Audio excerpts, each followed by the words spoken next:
Wait, before you place another window blind in Coohom, stop. Because 99% of beginners place their blinds wrong, and it destroys the realism of their design. Today, I'll show you the exact steps to add the perfect inside mount blind in your kitchen using Coohom. Let's jump in. So today's video was requested by my subscriber. He says, how to blind in a bedroom. Can you guide me? He says it for the bedroom, but I want to put it in the kitchen, so I will add the blind in the kitchen window. You can use this method on your bedroom and living room window. He also says that if I make a video, it would be really helpful for him. He tried to insert a 60mm blind and a 60mm window in a wall thickness of 210mm, but the blind was hidden in the wall. After he tried to render, only the window was visible while rendering. So we will solve his problem in this video and learn this step by step. All right, designers, let's start where all great designs begin. First, click into 2D mode because our subscriber requested a custom setup. Because my wall thickness does not match the same, I first change it as requested. On the right side panel, adjust the wall thickness to 210mm, window plus blind thickness 60mm, so we'll follow exactly that. But wait, if you're planning to upgrade your Coohom plan to unlock premium features, use my exclusive promo codes, Home Designer, to get 73% off, or HD Elite for a 10% discount on Coohom Pro or Elite plans. It's a great way to support this course and save a bit while you level up your designs. Once that's set, go ahead and change the window thickness to 60mm. If your foundation is wrong, your final design never looks realistic. All right, now that everything is perfectly measured, let's move into the fun part.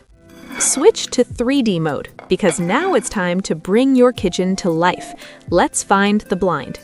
Go to Public Library, Home Decor, Curtain. Now scroll until you see blinds. You can use the search bar, but let's be honest, sometimes it brings 100 weird options that you never asked for. If you found this video helpful, don't forget to like, share, and subscribe to my channel, and hit the bell icon so you never miss the next lesson. This is the blind I want. Drag the blind into your scene, like you're gently tossing a pillow onto your bed. Next, open the scale tool and adjust its length so it fits your window perfectly. If you don't know how to use Scale Tool, click the link in the I button. Then, place the blind right above your window, not too far forward, not halfway inside the wall.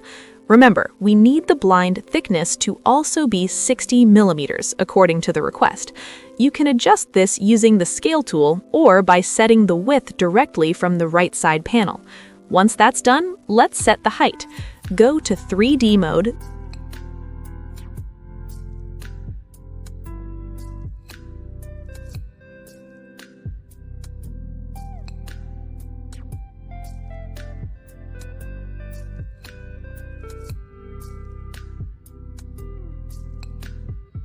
then click on the blind. Once you click, the pop-up option will open.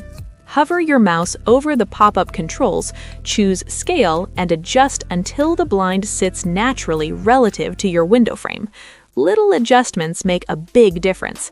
They create that clean interior designer look clients actually pay for.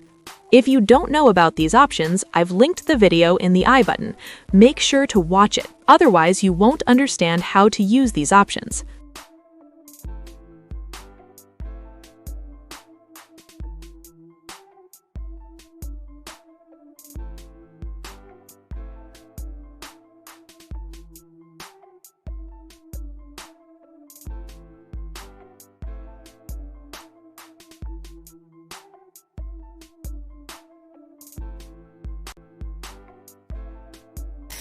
Now that everything is placed perfectly, you might be thinking, okay, should we render this? Well, normally yes, but if I show every render step here, the video becomes way too long. So instead, I'll show you the final rendered result. Clean, realistic, perfectly scaled, and professionally aligned inside the window frame. If you don't know how to render, watch the video linked in the I button. Make sure to watch it, Otherwise, you won't understand how to use these options. And that is how you add an inside mount blind in a kitchen using Coohom like a pro. You can use this method on your bedroom and living room window. And if you're planning to upgrade your Coohom plan to unlock premium features, use my exclusive promo codes Home Designer to get 73% off, or HD Elite for a 10% discount on Coohom Pro or Elite plans. It's a great way to support this course and save a bit while you level up your designs. If you found this video helpful, don't forget to like, share, and subscribe to my channel, and hit the bell icon so you never miss the next lesson. Thanks for watching, and I'll see you in the next video, where we'll keep pushing your design skills to the next level. Till then, happy designing!